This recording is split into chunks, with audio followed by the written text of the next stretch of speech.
Guys, this मुस्कान। आज मैं बात करने वाली हूँ लिटरेरी टर्म्स के ऊपर। जी हाँ, पार्ट 2 जिसका सेशन है 22 से 25।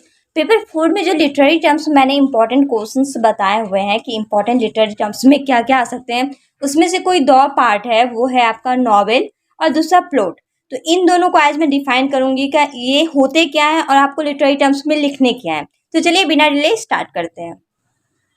सबसे फर्स्ट नॉवेल की बात करते हैं हम। तो the term novel is applies to a great variety of prose writings that have the extended works of fictions. ये जो टर्म नॉवेल है ना, वो अप्लाई किया जाता है प्रोज राइटिंग के वैरायटी के तौर पर। और इसका जो बेसिकली एक्सटेंडेड वर्क्स होते हैं ना, वो फिक्शंस के थ्रू होते हैं, मतलब फिक्शन के वर्क में काम आते हैं ये। Basically it is a narrative art from to delight और टू टीच द रीडर। अगर बेसिकली बात करें हम, तो ये जो है ना एक नैरेटिव आर्ट होता है जो कि डिलाइट से होता है, या तो कह सकते हैं वो रीडर को पढ़ना बताता है, मतलब सिखाता है। It is a distinguished form of the short stories and from to the work of middle length called the novelette। ये एक डिस्टिंग्यूश फॉर्म है जो कि शॉर्ट स्टोरी का आता है, और साथ ही साथ ये मिडिल लेंथ का काम जो करता है उसको हम लोग नॉवेलेट कहते हैं। Its magnitude permits a great variety of characters, scans and situations through which the novelist present his themes and communication his message। ये जो है ना एक मैग्नीट्यूड परमिट्स है और कैरेक्टर के वैरायटी को ये प्रेजेंट करता है, साथ ही साथ सिचुएशन और सीन के अकॉर्डिंग वो हमें मतलब नॉवेलिस्ट को प्रेजेंट करता है, उसके थीम्स को और कम्युनिकेट्स को, मतलब उसके मैसेज के थ्रू वो बताता है कि ये थीम क्या है, इसका कम्युनिकेट्स क्या होते हैं, इसके वैरायटी वो कैरेक्टर्स क्या होते हैं। With in this limits the novels includes, और इस लिमिट्स के अनुसार मतलब उसके अंदर जो नॉवेल्स इंक्लूड्स करता है, जैसे कि रिचार्डसन का पैमिला वर्क, जैन ऑस्टन का ईमा वर्क, चार्ल्स डिकेंस का पिकविक पेपर्स, हैंडी जेम्स का the wings of the dove, and doctors का war and peace, and so on, और बहुत सारे हैं। मतलब ये सारे के सारे नॉवेल्स हैं। यहाँ पे नॉवेल्स के नाम लिखे गए हैं कि कौन किसके द्वारा लिखा गया और कौन कौन सा नॉवेल्स। जब आप इसको पढ़ेंगे तो आपको समझ में आएगा कि वाकई उसका थीम, मोटो, कैरेक्टर्स क्या होता है। ये हो गई बात आपके नॉवेल की। अब बात करते हैं प्लॉट की। Plot the plot in a dramatic or narrative work is constituted by its events and actions.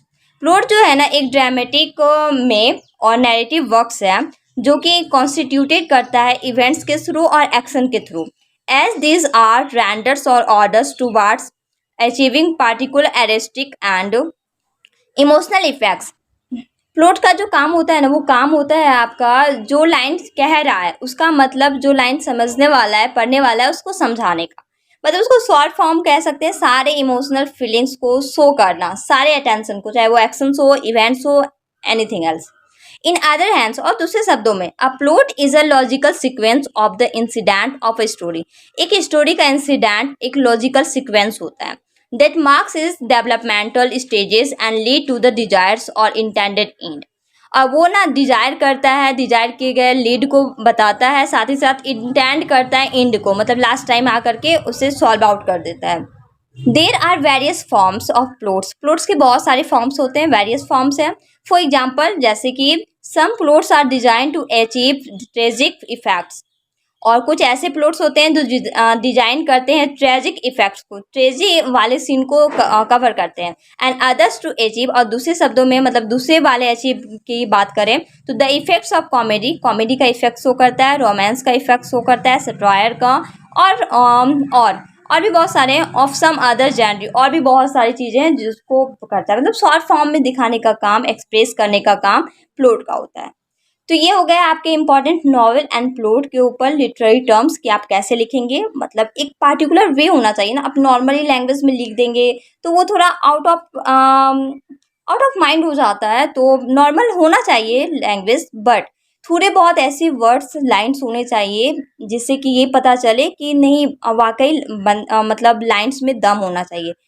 So I hope you got understand very well, and इसका नोट्स मैं टेलीग्राम पर सेंड कर दूंगी। If you have any doubt or confusion you can ask me on comment box. Thank you so much for watching my channel.